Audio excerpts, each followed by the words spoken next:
Hey everyone, this is Prince Watercress, and welcome back to Let's Play Mario is Missing for Super Nintendo. In the last episode, we completed the second floor and we kicked Lemmy's butt, and now it is time to take on the last 5 stages of the game in the top floor. And I'm going to go ahead and enter this door to start everything off. And we get this nice music again. I actually kind of like it, to be honest. Let's go ahead and grab that artifact. Anyway, where are we? Baseball is a national sport, and apple pie is a dessert of choice. Well, we're in America. Does it give us another? There we go. I'm guessing the hints are random, because sometimes they want to give you a second clue, sometimes they don't. You just have to keep talking to them. The country is divided into 50 states, but the nation's capital isn't in any of them. Should be worth mentioning that Washington, D.C. isn't anywhere in this game, not on the globulator, in case that kind of throws you off, because it did for a moment. But I might as well go ahead and ask about the artifact in my possession.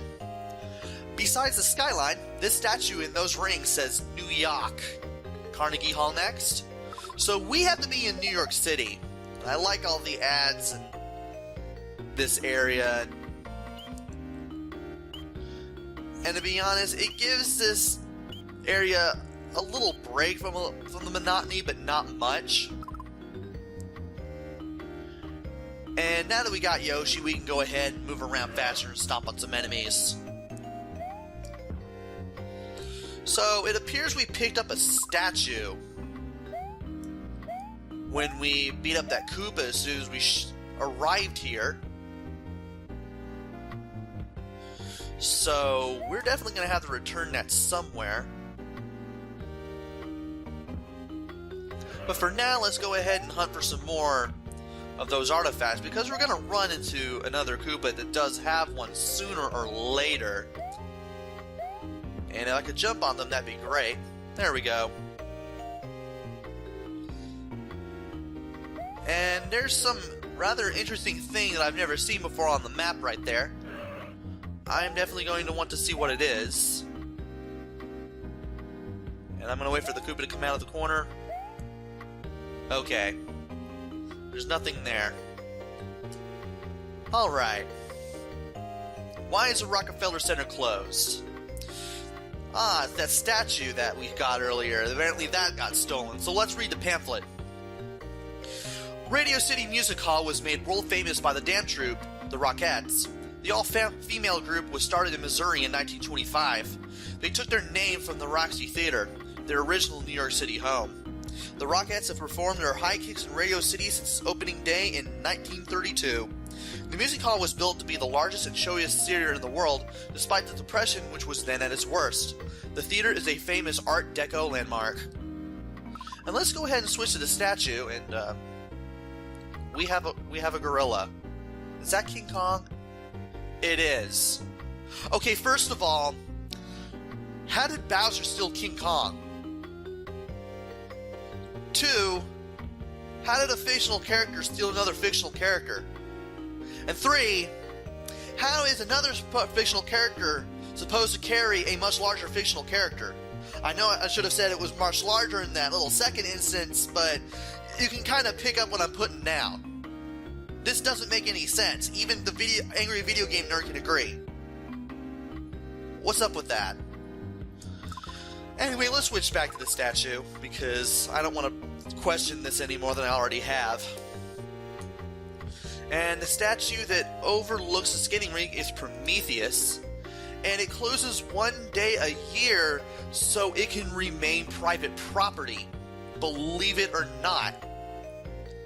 You have to actually talk to the people around here to find that out, I think. Or you just have to guess, but either way, here's the Rockefeller Center. Good old New York City landmark.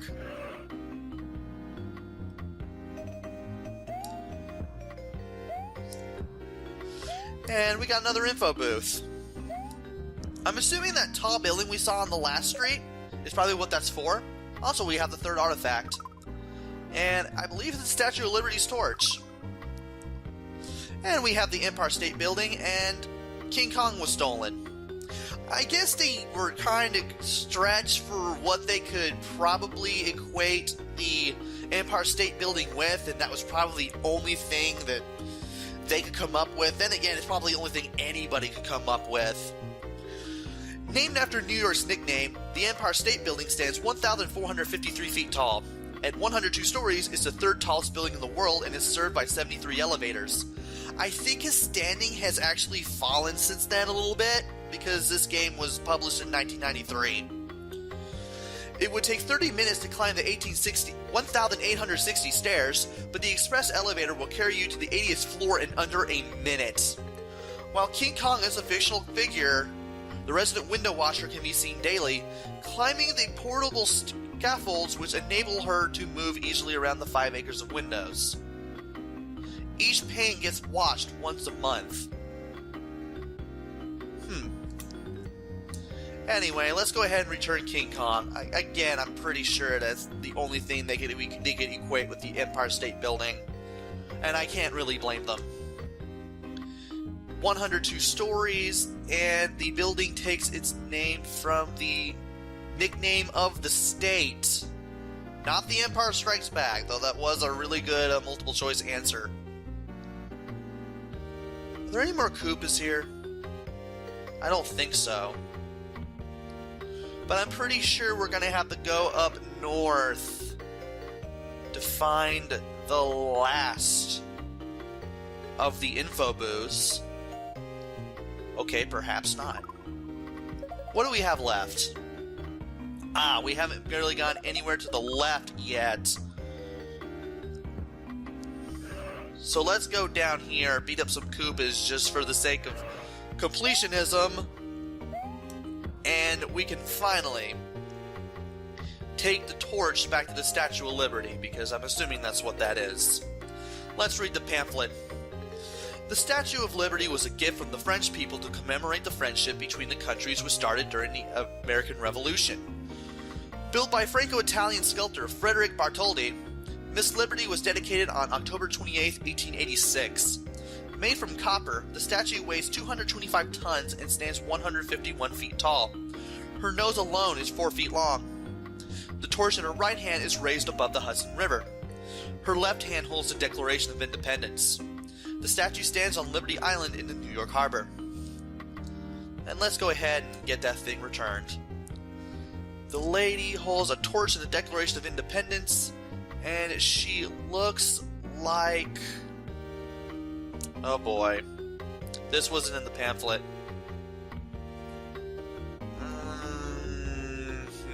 Marie Antoinette. Nope, it's not Marie. Is it in the pamphlet at all? I want to think the answer is no. It is not. Maybe if I asked the cop about that, maybe she would probably tell me? No, she probably won't. Great. So I'm going to have to guess on that question. Alright, let's try this again. French-American friendship, and I know it's not Marie Antoinette. I'm going to say the sculptor's mom. It is the sculptor's mom! I thought that was a joke answer, to be honest. That's why I didn't pick it at first. But we do have the Statue of Liberty returned, and now... we can head back to the start. And I think, yeah, we need to go one road down so we can go back to the start. That way we can go all the way down and return. Bye, guy who glitched into my Yoshi and tried to steal a ride from me.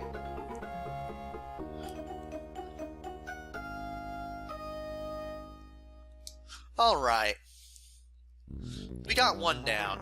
And there's Roy waiting in the wings, but he's gonna have to be patient because we got 4 more stages to go. 3 after this one.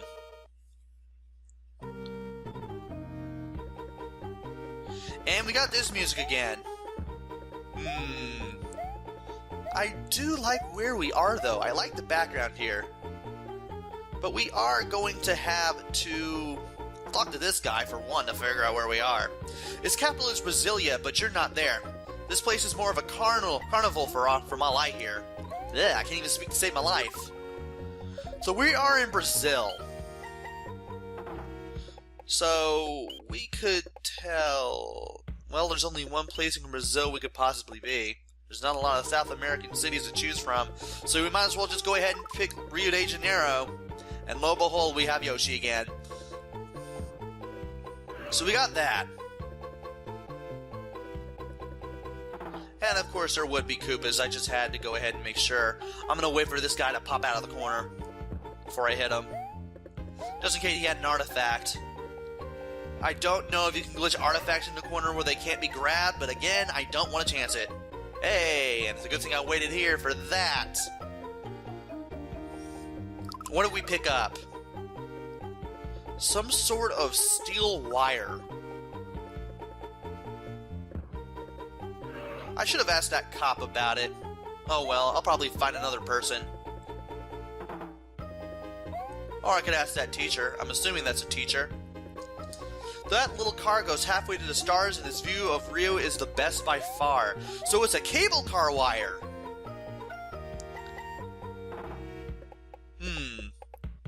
Also, I'm assuming that's a Christ the Redeemer statue. Yeah, it is. So we can't really make much use of that pamphlet yet, though we could save it in a computer if we wanted to. Okay.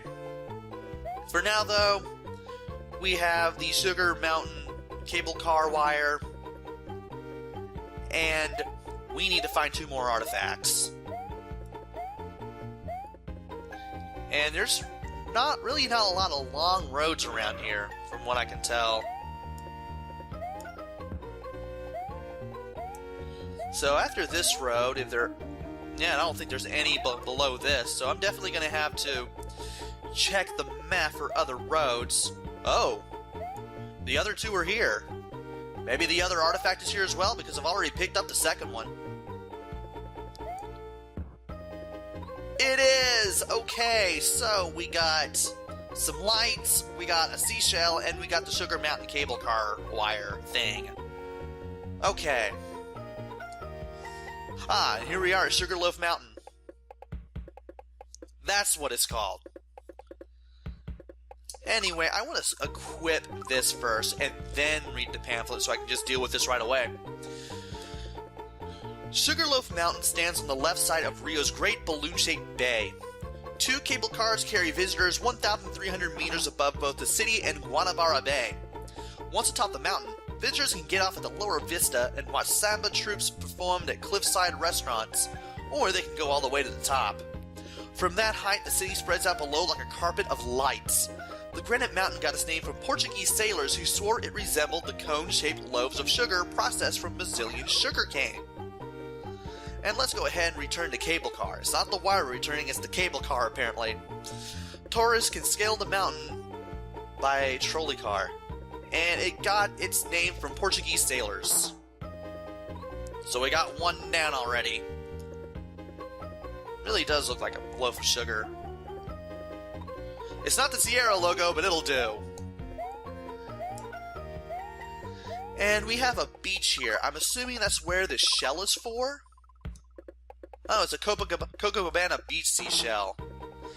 Which makes as much sense as returning a Bondi Beach surfboard down in Sydney. Oh well, I guess they were stretching for some of these, so let's go ahead and read the pamphlet for game completion's sake. Going to the beach is an art form in Rio. There are different sand spots for tourists, the young and the old, the rich and the poor. Certain beaches around the world are well known for surfing, shell collecting, or as in this case for people watching. The world's most famous beach, Copacabana, curves 4.5 kilometers into Guanabara Bay. It sits in front of the world's most densely populated urban area. Those who know say that on any summer weekend, upwards of 100,000 people will spend some time on Copacabana Beach, which is a lot of people. And let's return to Beach Seashell. It's 4.5 kilometers. And I'm going to guess with Guanabara because I'm pretty sure you have the guess on this one. Yeah, you're probably going to have the guess on this one too. Yeah, you're not going to give me any hints, are you? No. So I'm gonna have to run around and jump like a complete ninny before Peach will let me answer questions again. I'll do it once more for good measure. Okay, let's do this. Copacabana Beach is world famous for people watching and is 4.5 kilometers. I didn't get that question this time, thankfully. So though you could probably easily find it on Game Facts, or somebody's probably going to tell me in the comments, I don't know. But we need to find the last info booth, and it's one floor away. Not one floor, but one street. This one isn't very big, I'm surprised. Anyway, the spotlights that we found are for the Christ the Redeemer statue. They've been stolen, and they can't reopen it until they get returned. Standing at the top of the 2,037-foot peak of Corcovado, the statue of Christ the Redeemer holds out his arms as if to embrace the city of Rio de Janeiro. The concrete image of Jesus Christ weighs 700 tons. In 1931, most of Rio's churches pulled their collected money and erected the statue on top of the mountain. The top of the mountain is often in fog, but the huge spotlights keep the figure visible from every corner of the city. And let's go ahead and return the spotlight. It is made from concrete, and churches donated the money. That was simple. Drink some tea real quick so my throat doesn't get dry there, as you guys look at the Christ the Redeemer statue. And I believe we have to go all the way north to see the way through to the exit. I believe we do, because this isn't a very big map. Doesn't feel big compared to the other cities we've been to. Also, goodbye, guy who tried to glitch into my Yoshi and take a ride from me. That's not going to be a running gag for very long, unfortunately. But we are now done with 2 cities, and I can safely stop the video here. So, position myself here and then say it. Join me next time, so where I take on 2 more of these doors and go globe-trotting for some more artifacts and hopefully get all those things returned as well. So until then, this is Prince Watercress. Take care, stay safe, and thanks for watching!